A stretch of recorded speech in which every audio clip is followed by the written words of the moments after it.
Perkenalkan, nama saya Rif Nabil. Saya akan mempresentasikan tugas saya, tugas paper yang berjudul Contrast Repair and Changing Conversation Based Automated Program Repair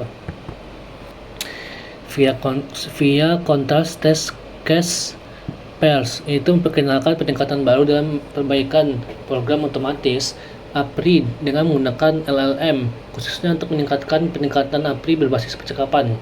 Kita langsung saja masuk ke konsep utamanya. Yang pertama itu ada Automated Program Repair atau APR. Itu adalah teknik untuk menghasilkan patch secara otomatis guna memperbaiki bug dalam perangkat lunak. Kemudian ada peran LLM. Seperti ChatGPT telah menunjukkan potensi dalam perbaikan bug otomatis dengan memahami semantik program. Kemudian ada peningkatan contrast repair, yaitu ada pasangan tes kontras. Peningkatan inovatif contrast repair menggunakan umpan balik negatif dan positif untuk membuat pasangan kontras. Kemudian ada seleksi pasangan tes, itu adalah salah satu aspek kunci dalam metode ini dalam memilih tes yang berhasil yang serupa dengan tes yang gagal. Ini memungkinkan LLM untuk fokus pada perbedaan yang minimal yang menyebabkan bug, meningkatkan akurasi lokalisasi bug dan pembuatan patch. Kemudian ada informasi intelektual, kemudian informasi tambahan mengenai fungsi terkait yang diambil dari trackback dimasukkan dalam proses perbaikan untuk memastikan LLM memiliki semua detail yang diperlukan untuk memahami konteks program. Kemudian ada evaluasi hasil peningkatan ini dievaluasi menggunakan beberapa dataset benchmark seperti DV4G, kemudian yang lain-lain. Kemudian ada contrast repair mengguli metode yang ada seperti chat repair dan best GPT. Dalam hal jumlah perbaikan bug yang benar dalam efisiensi mengurangi jumlah panggilan API.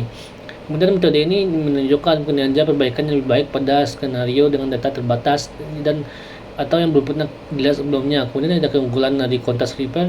Pertama itu ada akurasi perbaikan tinggi. Ini mencapai hasil yang jauh lebih baik dibandingkan dengan alat APR lainnya, memperbaiki lebih banyak bug. Efisiensi. Kemudian ada efisiensi contrast repair, itu mengurangi jumlah panggilan API ke dalam LLM dengan menghasilkan prompt perbaikan yang lebih efektif, mempercepat aksi close perbaikan, menghasilkan prompt perbaikan yang lebih efektif, memproduksi siklus perbaikan. Kemudian ada versatilitas. Peningkatan ini dievaluasi pada berbagai dataset dan jenis bug. Kemudian ada studi aplikasi. Studi ini menilai dampak dari komponen individu seperti seleksi, pasangan tes, dan informasi yang kontekstual. Kemudian ada kontribusi. Yang pertama itu ada pendekatan baru. Paper ini memperkenalkan metode APR berbasis percakapan yang menggabungkan pasangan tes kontras untuk perbaikan bug yang lebih baik. Kemudian ada peningkatan kinerja. Ini menetapkan standar baru dalam APR, mengungguli metode lainnya pada berbagai benchmark.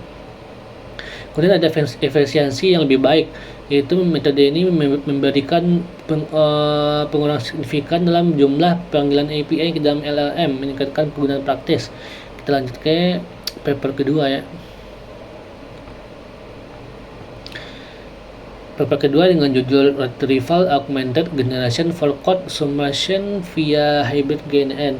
Topiknya, dokumen ini membahas metode baru untuk summation kode sumber yang menghubungkan pendekatan berbasis retrieval base dan generasi base menggunakan hybrid GNN. Tujuan utamanya adalah untuk menghasilkan ringkasan dalam bahasa alami dari potongan kode yang terstruktur yang dapat membantu pemahaman fungsi kode. Pertama itu ada poin kunci sorotan.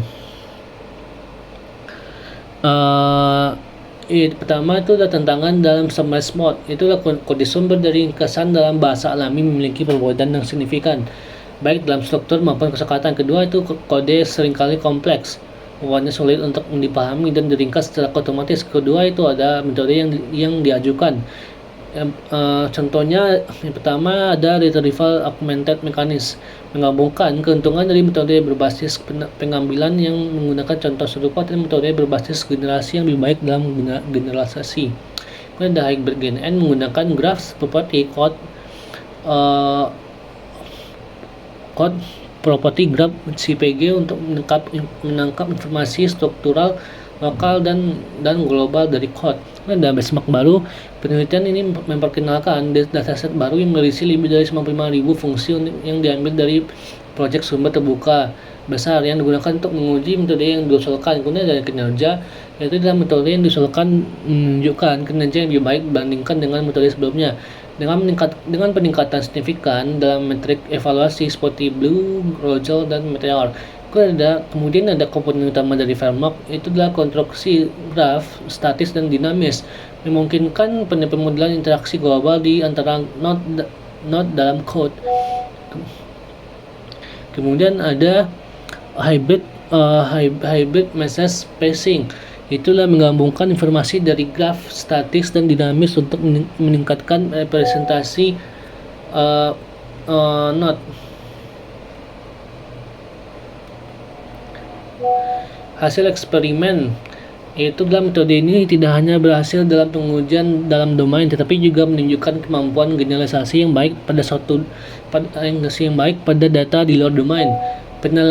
Penilaian manusia juga menunjukkan bahwa peningkatan yang dihasilkan yang lebih relevan dan mirip dengan ringkasan yang sebenarnya dibandingkan dengan metode yang lain.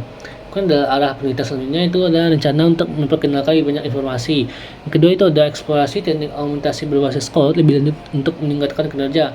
Untuk kesimpulannya adalah pendekatan baru yang diusulkan dalam dokumen ini menunjukkan potensi besar dalam otomatisasi proses ringkasan code sumber dengan memanfaatkan kombinasi teknik berbasis pengambilan dan generasi melalui GNN.